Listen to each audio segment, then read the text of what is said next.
All right, well, Chichi Josephine on standby as earlier mentioned, and we cross over to Nakuru County. The situation has not been all rosy owing to the insecurity that has been witnessed there. You know, lots of transfers that have happened towards making sure that this is quelled from Kasarani going all the way to Nakuru. We get more updates as to this transfer that has been made by the Ministry of Interior and what to expect. Chichi Josephine, if you can hear me, kindly take us through what has played out from this time when this animosity has, perhaps being reported, and at this very moment with the adjustments that are happening in terms of quelling the same. Yeah, Linda, a very good morning to you. Remember, right today I'm still in Bahati, or rather I am in Bahati Sub County in Nakuru County. Remember, there have been cases of insecurity at Mawanga where 5 women, of course, were killed, and it is alleged that a gang that is by the name confirmed is behind the killing. We will also discuss matters politics, and also we will also discuss matters concerning the leadership of this particular sub-county. But just before that, we get to discuss matters, insecurities in this particular area. Remember, yesterday Fred Matiang'i, or the Interior Cabinet Secretary Fred Matiang'i, was here where he addressed residents, and of course he assured them of adequate security. Remember, he also promised to deploy resources and of course mechanism to ensure that the criminals are brought to book. And therefore, Linda, I will be engaging locals in this particular area. I told you right now I'm at Bahati Sub County, where I will be engaging locals just to hear some of their reactions concerning the insecurity in this particular area, and also the politics of the county politics, and also the leadership of this particular sub-county by the name Bahati. Therefore, allow me to talk to them. Nitatanguliza na wewe mamangu. Shukran sana kwa kuzungumza na TV47. Hapo awali tuliweza kuona wanawake wakiuawa. Tunaelewa kwamba hali ya usalama imekuwa ni tete katika eneo la Mawanga. Wewe ukiwa mwanamke unajihisi vipi? Maanake tunaelewa kwamba labda mnahisi ya kwamba mnaweza uawa pia, na labda hali yenu ya usalama iko vipi hadi sasa? Hali yetu ya usalama ni duni sana, kwa sababu kama mimi ni mfanyabiashara hapa maili 10, tumezoea kufunga saa 3 hadi saa 4 ya usiku. Lakini kwa sababu ya usalama ya Mawanga, tunafunga saa 1 hadi saa 1:30, kwa sababu tunaona maisha yetu yamo hatarini. Tena tunaona maisha imekuwa mazito, unga imekuwa bei kali, mafuta imekuwa bei kali. Sasa tena tunaambiwa tuende nyumbani mapema. Tungeomba serikali ingilie hii jambo kati ili tupate usalama mzuri. Labda tukizungumzia hali ya uongozi katika eneo bunge la Bahati, utasema nini kuhusiana na uongozi wa eneo bunge hili? Uongozi, sisi tuko sawa na Mheshimiwa Kimani Ngonjiri, lakini hiyo mambo ya usalama tunataka ingilie kati na nguvu kabisa. Naambie serikali kuu ikuje ituangalie vizuri, ndio watengeneze maisha yetu sisi sawa mama. Labda tukizungumzia hali ya county ama siasa za county kwa jumla, utasema nini kuhusu siasa za county kwa jumla? Tunaye Governor Lee Kinyanjui, tunaye Susan Kihika, tunawe viongozi wengine. Labda kwa jumla siasa za county ziko? Siasa za county ziko sawa. Kama mimi nasimama na bwana Governor Lee, kwa sababu Governor Lee ametuangalilia mpaka usalama huko juu. Ametuletea kina Matiang'i watuangalie. Sasa tuko salama na yeye. Mikononi mwake tuko sawa. Shukran. Nizungumze na wewe mamangu. Shukran kwa kuzungumza nasi. Nieleze hali ya usalama, nyinyi kama wanawake mnajihisi vipi? Tunaelewa kwamba wanawake 5 wameuawa. Mnajihisi vipi kama wanawake? Kwa majina naitwa Lea Kamau, mkaaji wa hapa Bahati constituency, Bahati ward. Mimi ni mwakilishi wa kina mama katika sako ya wamama, inaitwa Nakuru North District Women Sako. Sisi tumesononeka sana na tunasikitika sana kwa sababu ya haya mauaji ambayo yametupata hapa kwetu Bahati. Tunasikia very disappointed. Yes. Unataka nini? Labda pale jana tuliweza kuona Interior Cabinet Secretary Fred Matiang'i aliweza kuhakikishia. Labda mna matumaini ya kwamba hali itarejea? Tunaomba serikali kabisa watuangalilie, kwa sababu hao watu wanalenga sana wamama. Lakini vile tuliona Matiang'i alikuja hapa, tuko na matumaini usalama utarejea. Labda tuzungumzie kwa ufupi sana kuhusiana na siasa ama uongozi wa eneo bunge la Bahati uko vipi? Siasa za hapa zimeharibika, kwa sababu siasa zimebadilika, zikaacha kukua siasa, ikakuwa ni kama sasa ni pesa zinaongea. Lakini sisi tuko na matumaini hata kama pesa ziko na zinatembea hapa kwetu Bahati, tutachagua ule kiongozi ambaye atakuwa akituongelelea. Yes. Na labda kiongozi ambaye atakuwa akiwazungumzia nini hasa mnataka kilengwe zaidi? Sana sana ni insecurity, kwa sababu tunaelewa ya kwamba MPs wako in charge of security. So tunataka kiongozi ambaye ni shupavu atakuwa kiongea kuhusu security na ushupavu wote. Yes. Niweze kuzungumza na mwingine. Dakika tuweza kuhesabu, nieleze kuhusiana na usalama. Simama hapa tu. Nieleze kuhusiana na usalama wa wanawake uko vipi? Na pia kuhusiana na uongozi wa eneo hili. Mimi yenye ningetaka kuongeza kwa hayo yenye imeongelewa ni kuhusu hii usalama. Tumeogopa sana watu wa Bahati. Tunaenda nyumbani mapema, biashara tunafunga mapema juu tunaogopa. Na tungetaka kama ni mheshimiwa wetu tunajua na tutetea sana. Na hii insecurity bado tunaona iko chini sana. Tungetaka tuangaliwe, askari wetu wakuwe wakitulinda vizuri na wafanye patrol vizuri juu hata unaona, hata ukienda barabara uoni polisi yoyote hata jioni. Tungetaka wafanye kazi na watulinde kama wananchi wa Bahati. Tena mheshimiwa wetu amejaribu sana. Sasa tukishikana na mheshimiwa Kimani Ngonjiri, najua hiyo maneno na tushikane na wananchi, hiyo maneno tutajua venye itashuka. Hizo wahalifu tunawajua. Kama unaona jirani yako si mtu yani unaona jirani yako ni mtu mgeni, tunaambiana, tunajua, tunafikishia mheshimiwa wetu, tunafikishia mpaka maaskari wetu na tutajua venye tutafanya na venye. Shukran. Labda niweze kuzungumza na mwingine. Shukran sana kwa kuzungumza nasi. Hali tete ya usalama katika eneo la Mawanga. Pia tunaelewa siasa za kaunti yetu ya Nakuru. Wewe una maoni yapi kuhusiana na hali ya usalama katika eneo la Mawanga, ingawaje tuliweza kuona Fred Matiang'i akifika katika eneo hili na akasema kwamba atahakikisha kuna usalama, lakini kwa wewe maoni yako ni yapi kuhusiana na hali ya usalama? Asante sana. Majina yangu ni Mwalimu Njuguna, mkaaji wa hapa na mwalimu pia mfanyabiashara hapa. Tuanze kwa hali tete kwa sababu ya wanafunzi. Hapa shule ambazo zinaenoga sana ni za mchana, day schools. Na wanafunzi hutoka kwao nyumbani 5 ndio waweze kufika shuleni. Wengi ni wasichana kwa sababu wasichana serikali yetu imetilia mkazo wasome. Wametishika sana, wanalia kwa sababu wanataka kuwa na nidhamu, wafike shule mapema, lakini hawezi toka mapema kwa sababu ya vitisho vilioko. Na si hali moja, ni kila pahali. Ukweli ni kwamba hali ya usalama hapa si nzuri. Wafanyabiashara saa 11 wamefunga kazi zao, wameenda. Magari ya usafiri hayawezi safiri mchana kwa sababu hawana usalama. Na magari haya na biashara hapa inaenda chini kwa sababu ya nini. Ni vizuri kwamba serikali inatuhakikishia, lakini si mara ya kwanza. Kila wakati kukiwa na tishio wanakuja wanafanya mkutano, huo ndio mwisho wa hadithi. Hatujaona hatua. Hapa tuko na mjumbe wetu ambaye amewajibika sana. Amejenga police station hapa Bahati, amejenga police station Kiugoine, amejenga police station Kagoto, amejenga police station Mawanga, amejenga police station Lanet, amejenga police station Dondori, amejenga police station Kabatini, Moronyo na Githioro. 2 of those police stations hazina askari.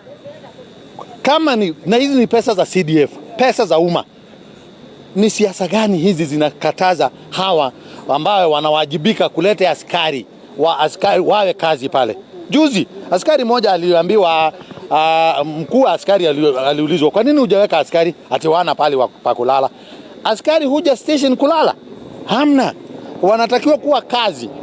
Jamani, tuangalie hali iliyoko.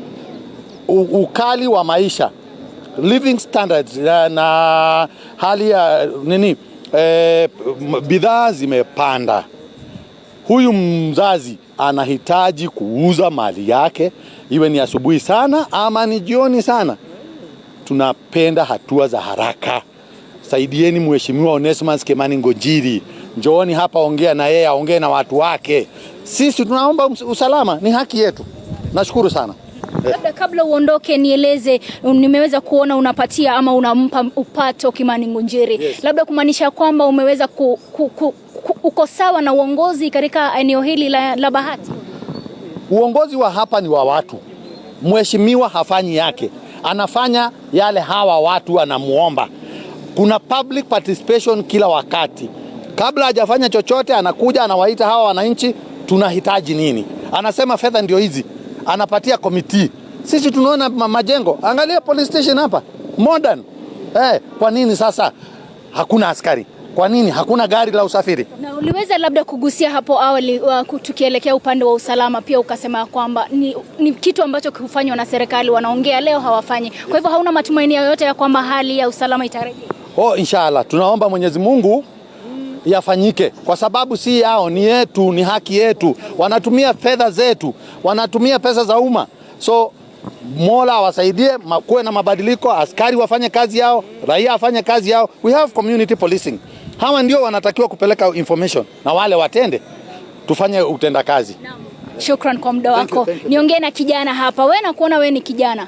Iwapo utaelezea kuhusiana, vijana ndio wanahusika zaidi. Tunaelewa kuna ile genge ambayo ni ya confirm. Inaeleweka kwamba iko nyuma ya mauaji ambayo yanaendelea ya wanawake. Utasema nini kwa niaba ya vijana? Manake saa hizi vijana hajulikani ni nani mzuri, ni nani mbaya. Utasema nini? Kwanza mimi ni kumshukuru Mungu kwa hii nafasi na kiongozi wetu kwa hapa Kimani ametusaidia vile tunaweza. Ingawa upande mwingine tunalaumu sisi vijana tunafanya mauaji, but si wote sisi, ni half of them. Wengine wametoka huko chini, wamekuja huko juu, wanafurushwa huko chini. Wakitoka huko chini, wanakuja huko kwetu juu, kutuharibia sisi vijana hapa. Hasa inasemekana sisi vijana wa Bahati ndio tunafanya mauaji, ingawa sio sisi. Sisi hata vijana tuelewi, hatuwajui. Na ni kwa nini labda wanasema ni vijana wa Bahati? Labda umesema mnaambiwa nyinyi ni vijana wa Bahati ambao wanafanya mauaji. Ni kwa nini hasa? Na labda kuna yale mambo ambayo labda watu wanasema labda kukosa ajira pia ni mojawapo ya vitu ambazo zinafanya vijana watekeleze. Ni nini hasa vijana wanalenga? Siwezi sema kukosa ajira, manake kiongozi wetu 90% of vijana wamepelekwa GDC, wako kazi. So hawa nikidhani wanafanya kwa kujifurahisha wenyewe. Inaonekana huko chini wamepigwa, wamefukuzwa. Tunaelekea katika uchaguzi wa Agosti 9. Nena jambo kwa vijana wasitumike. So mimi nasema tu vijana, ninaomba kwa unyenyekevu tu, msikubali kutumika, msilipwe, mpige watu, msikubali vijana. Tunaomba tu tusimame na hii Kenya yetu, tushikilie kiongozi wetu. So vijana, tafadhali tunawaomba msikue hivyo. Naam, shukran. Kwa ufupi sana mamangu, na kuona unahitaji sana kuzungumza. Nieleze kuhusiana na hali ya usalama ya wanawake kwa sasa. Mimi tuko na hofu tena zaidi. Mimi ni mkaaji wa Hero. Na tuna shida kabisa, mpaka usiku mchana tunalala na uoga kwa sababu hao ngege wanakuja wanarepwa mama. Tena wakisharepwa mama wanaua. Sasa wakiua nani watazaa watoto wa kesho? Sasa tunapongeza mbunge wetu Mheshimiwa Onesmus Kimani Ngunjiri kwa sababu yeye ni shujaa. Hata kama anaitwa OKN, Neza Bayawira, yani ameweza kuangalia security kabisa. Upande huo ako sawa kabisa. Kumaanisha kwamba uongozi wa eneo bunge la Bahati mko sawa? Uongozi wa eneo bunge wa Bahati tuko sawa kabisa, na hatubagui na hatuanguki. Hapa ni OKN. Na labda ukiweza kuipatia maki, tuweze kusema 1 hadi 10, utapatia uongozi wa eneo bunge la Bahati kiongozwa na Kimani Ngunjiri ngapi? 100% kabisa. Tuzungumze kwa jumla kuhusiana na siasa za county. Tunaye gavana, tunaye senator, labda ni nani unasema unaona ya kwamba ni kiongozi ambaye anafaa kuwa katika nafasi fulani? OKN ni shujaa na ni huyo tu ndio sawa tu. Umempigia upato. Labda niongee na yeye kwa ufupi sana. Shukrani mheshimiwa kwa kuzungumza nasi. Yes. Na naelewa ya kwamba mheshimiwa umekuwa ukizungumza sana. Na labda pale nje labda hawajakuwa kielewa ni nini hasa unamaanisha. Wengine we say they take things out of the context. Ni nini hasa kinachoendelea kabla tuzungumzie masuala ya usalama? Wacha nikukosoe. Wananchi hawa wanajua. Kwa sababu wana macho, wana masikio na wanaona. Kwa hivyo si ukweli kusema hawajui. Wanajua, lakini saa nyingine uamuzi wao huwa ni baadaye, lakini katika roho wanajua. Kwa sababu ukiona hata hawa wameweka nguo za Azimio na nini. Kuna ni zangu, lakini biashara pande nyingine na hoteli pande nyingine. Lakini ikifika wakati yake, hawa wote ni wangu kwa sababu wanahitaji amani, wanahitaji mambo ya mashule, wengi wananielewa. Watu yangu Bahati wananielewa. Hata wakati nimekasirika, wakati nina furaha, wakati tunafanya kazi, wakati tunafanya, wananijua na tunaelewana na hawa, na sina shida na hawa hata kidogo. Labda tuzungumzie kuhusiana na swala la usalama. Wanawake 5 wameuawa kwa wiki 2 zilizopita.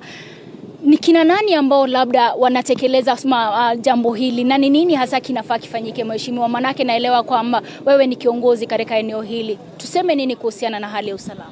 Well, kwa hali ya usalama kweli kuna unyonge kubwa. Kama vile nimeona mwingine hapa amezungumza, mimi nimejenga station zaidi ya 8. Mpaka hospidi pale anakaa. Mimi nimejenga ghorofa 2. Ukienda hapa Bahati walikuwa kwa mbao. Nimejenga ambaye nataka kufungua very soon. Lanet nimejenga. Lakini huzuni yangu ni kuwa mimi najenga kama Lanet. Police station ambaye hata town tangu independent hawajakuwa maofisi kama hiyo. Serikali yenyewe inakuja inavuta majina, inafanya mambo mengine, imefungwa mpaka sasa. Imekaa sasa karibu almost 1 year imefungwa. Kwa sababu walipofanya namna hiyo nilichukua funguo nikafunga kwa sababu haihitaji. Na ukienda kwa hiyo station wanakaa kwa mbao. Hapa ukienda hapa Bahati vitabu files zinanyeshewa pahali wanakaa. Kwa hivyo ni kusema kuna unyonge wa uongozi wa security. Kwa sababu mimi nafanya yangu katika katiba. Shule, security, kutengeza barabara, kuweka stima na mambo mengine yale ningeweza. Kwa mfano, hizi kioski zote hapa ni mimi nimejenga. Sijauzia mtu, mwapea kwa njia yao. Hii soko wa mama wanafanya hapa wanajisaidia, ni mimi nimejenga. Hiyo ni kazi ya county. Lakini siamui watu yangu kazi ya county na yangu nafanya zote. Kwa hivyo wamama ambao wameuawa nina ukali mwingi na nitakuwa nao. Kwa sababu njia ambayo wanauawa ni mbaya sana. Kwa sababu mimi nimekuwa hapo mpaka nimeona maiti ya hao mama na inaniweka uchungu mkubwa sana. Mama hajagongwa na kitu, lakini unaona anatoa pofu na mapua na mdomo na masikio. That means there is poison. Wanashika wa mama yetu wanaweka poison kwa sababu hakuna nduru inapigwa akiwawa. Kwa hivyo wanashoma chindano alafu wanarudi wanapea poison nyingine ya mdomo. Wanakufa na bandu ya choma. Sababu ya kuua mtu na kuchoma ni nini? Kuchoma ni kupoteza ushahidi. Isikuweka ushahidi. Kwa hivyo I must be bitter. That's my work. I'm elected by these people. I was elected last time by 60,650. Kazi yangu ni nini? Hawakunichagua nihubiri, niwachunge na nikawahakikishia nitawapa usalama wao. Kwa hivyo kuna unyonge kutoka juu, lakini hii yote ningesema imeletwa na siasa. Kwa nini niseme siasa? Machief na nyumba 10 ndio wako chini kujua mgeni aliyokuja na ni nini inafanyika kwa ground. Lakini wote machifu wengi wamechukuliwa, wameenda kupeana unga ya Azimio. Na ni unga ambaye imeisha wakati yake, expired. So they are also killing my people. So I'm also fighting for that unga. And iko hapa, leta unga hapa kwa gari. Iko unga hapa nimechukua, nimepata.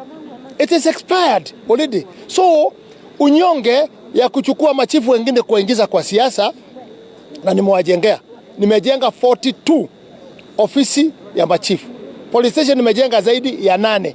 Kwa hivyo nikibanisha napea nani?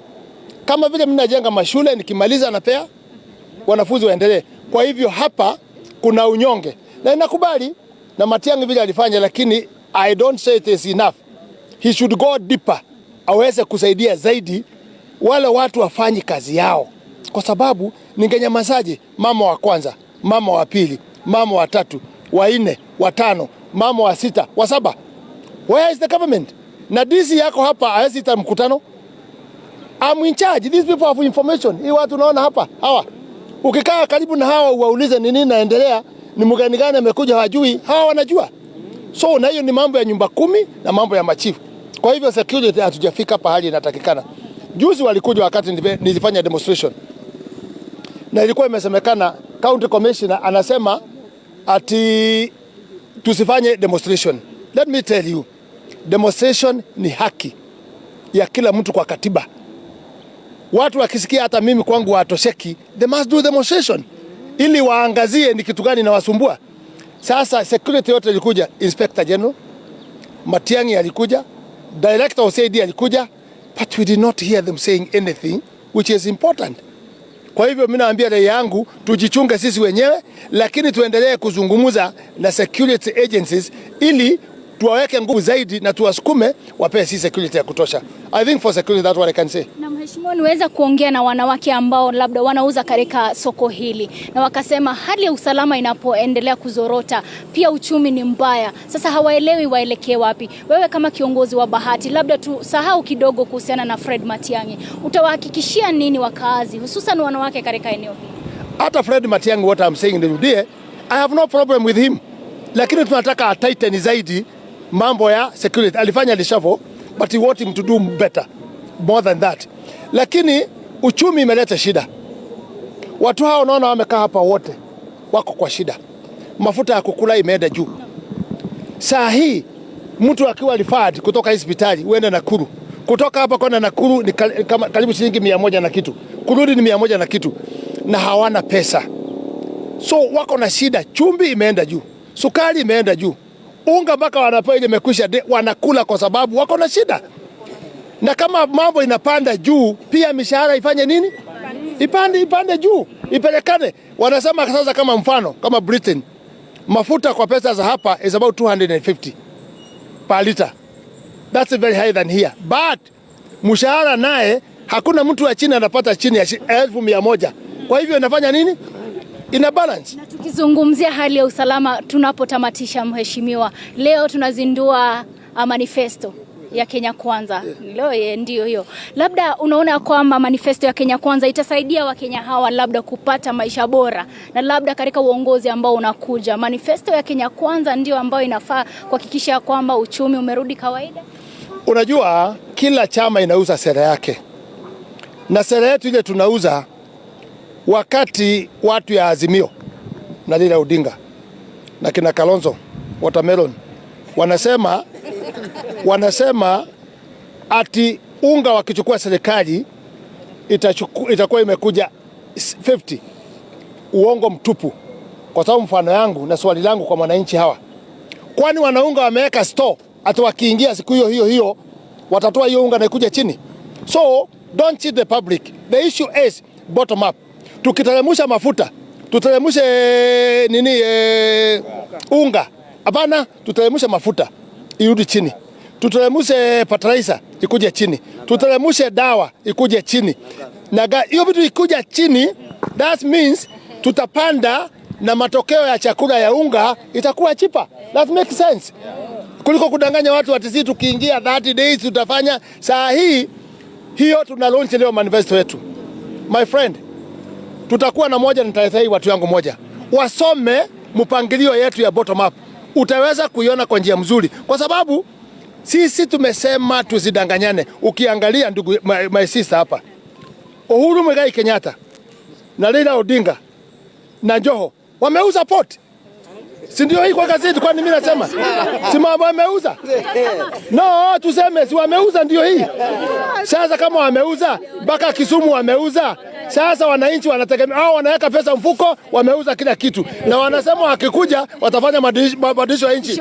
Shame on them. Tutazungumza. Therefore, Linda, we may not finish. We may talk and talk and talk, of course, regarding the leadership of this particular sub-county and also the county as a whole and also the Kenya as a whole. Therefore, remember, we were deliberating on matters insecurity. As I had told you earlier, 5 women have been killed by a gang. Of course, it is alleged that there is a gang behind it. And of course, yesterday, Dr. Fred Matiang'i, who is the Interior Cabinet, was here and addressed the same issue. Of course, he promised that he is going to ensure that he will ensure that there will be adequate security. Therefore, allow me keep an eye on this. Allow me talk to residents more just for our subsequent bulletins, and I will be able to keep them updated, or rather to keep our viewers updated to what will be happening here. From me here, Chichi Josephine, over to you, Linda. Have a good day.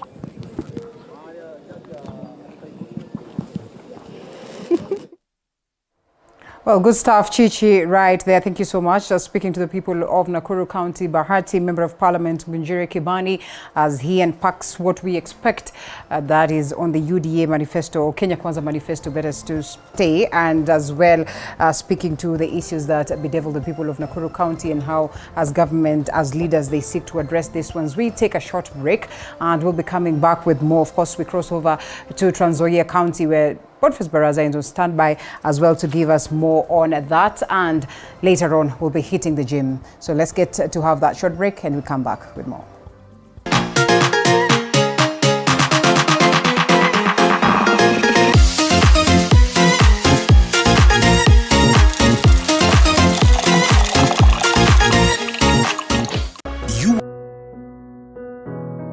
Despite being visually impaired, he is a jack of all trades. It is our quest to find answers on how to take care of children with special needs and those with disability. You do not need to see musical notes to understand music, but rather to have your soul feel the vibe.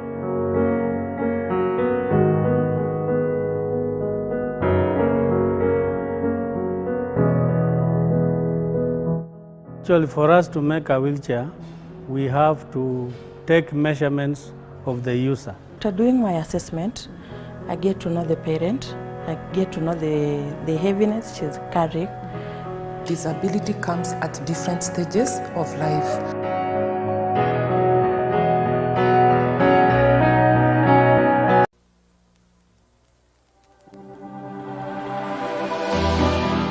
How well do you know what's happening around you?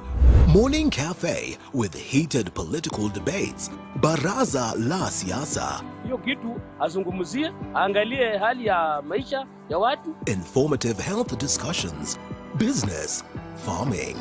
Tasty Wednesday, Fitness Thursday, and Feel Good Friday with amazing DJs, celebs, waimbaji, kuna comedians, alafu kuna wajinga, and music bands every Monday to Friday from 6 a.m. to 9 a.m.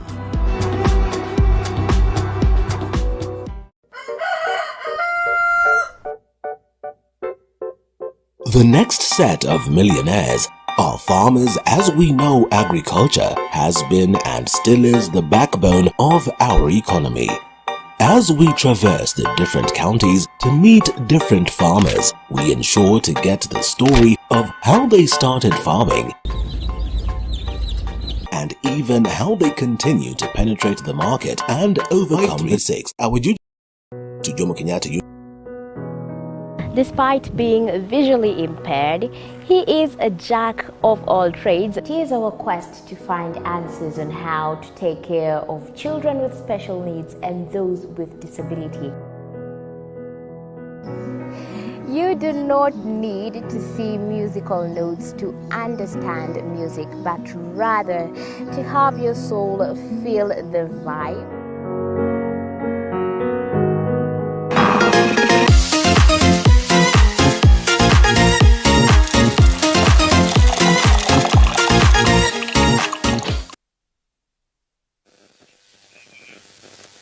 Thank you. Good morning, a very good morning to our viewers, and we're coming to you live from Big Tree in TV47 Morning Cafe. We try to decentralize this bench, taking it closer to Mwananchi, just to dissect the matters that are making the national debate on current affairs. And today we'll be focusing on a number of issues that have hit the headline this week. And first thing first, yesterday we saw Kenya Kwanza presidential candidate, that is DP William Ruto, together with his team, or accompanied by his team. They were part and parcel of the IBC presidential meeting. Then also from Azimio la Umoja One Kenya, we saw the former premier, that is ODM boss Raila Odinga, accompanied by the running mate, who is NAK Kenya party leader Martha Karua, and other accolades. Before in that meeting, we also saw the Roots party, that is Wajakoya. We also see Mwaure, who made it to that meeting, just discussing a prior election meeting with all presidential candidates. And the biggest question that begs, or the elephant in the room in yesterday's meeting was either to go the electronic way or the manual way. But remember, the bone of contention is the Kenya Kwanza kind of like agreed to or endorsed the electronic way, the voter registrar that is to be adopted come August 9th election. But on the side of Azimio la Umoja, they raised issues to do with the electronic voter register, and they were opting or trying to push for adopting of manual register in an event that electronic register will fail, so that to ensure that all voters will turn up to the polling station are given equal opportunity to exercise their democratic right of voting. Therefore, the big question is, we're joined by an independent candidate who is seeking Kiminini parliamentary seat. From where he sits, he represents the independent caucus. What is their stand when it comes to this issue to do with IBC register? Do we go the electronic way or the manual way? Mheshimiwa, thank you. I will wish you introduce yourself to our viewers, then give us where you stand as independent candidates. I'm David Wangela Kisaka, an independent candidate for Kiminini parliamentary seat. As a member of the independent candidates, I'd like to give my opinion. I think the electronic way might be the best way, because from history, the manual register has been gone to manipulation. But also the electronic register, we have to get assurance from the IBC that indeed the system cannot crash. Because if the system crashes, that means that some people will not be allowed to vote. So I think it's up to the IBC to ensure that the actual electronic gadgets that we have captured all the data, so that the fears by the leadership of Azimio can also be allayed, so that they can be comfortable that all their voters will also be able to vote. But the electronic way should be the way to go. So as independent candidates, you're comfortable with the electronic way? Yeah, because electronic way, that way it means somebody cannot vote as a ghost to voter. Because you have to have your fingerprints for you to be verified. But you see, the manual way it's operated by human beings, it's man-made. So all the errors of man can also be kept into the manual system, where you have dead voters voting. As long as one is on the register, if you collude with the people on the ground, electoral officials on the ground, that means somebody can vote on the manual system. But if we are using the electronic system to verify the details of the voters, it's not possible for someone to manipulate the electronic system, so that people who are in the register but could be, for one reason or another, do not make it to the polling station, they cannot vote. Yeah. As much as you're expressing your confidence and satisfaction with the electronic register or mode of voting, what happens for those who will get there trying to identify their status using their fingerprints, and in an event all the fingerprints fail to ascertain that they are eligible voters in those polling stations? Those are the challenges. That's why I said when I began that IBC, the onus is on them to make sure that the electronic system is foolproof, so that in case like there's a failure, we can also have another backup electronic system, because like the system is not supposed to be, it's not necessarily has to be live. Like what we've been using to verify the voters' details, there's a software that is put in those KIMS kits, so that they can be used to verify the biodata for the voters. Because the submission is where we require network to submit the results, but at the time of verification, because like on a manual register, there's no way you can verify using the fingerprints. You're only using the ID, and that's it. And now the discretion of the clerk who's there to ensure that the person who's presenting the ID is the same one that is on the register. See? And that one there can be prone to manipulation. But in case like now the IBC cannot verify, they cannot authenticate or confirm to us participants and all Kenyans that the electronic system is not foolproof, then we have no options. We still have to have a manual system as a backup in case the electronic one fails. Thank you. Those are the comments of David Wangela Kisaka, an independent candidate, that is for Kiminini parliamentary seat. We also have another animal in the room, and this animal of late has been all about to do with zoning. Both two leading coalition, that is Azimio la Umoja Coalition and Kenya Kwanza Coalition. But the one of late that came out boldly is Azimio la Umoja, talking of zoning, issue to do with zoning. We want to zone these areas or zones that are perceived to be stronghold for affiliate parties. To what advantage will that move be to your candidature as independent candidates? I think with the zoning thing, I think it will work for independent candidates because zoning, it appears that they want to choose for people, the leaders that will get to the ballot. Because how I wish if that they were more democratic, the zoning could have been done before the nomination. So like, let's say for example, in Azimio, Trans Nzoia is perceived to be a stronghold of DAP. Then it could have been proper for them to say that now Trans Nzoia is DAP.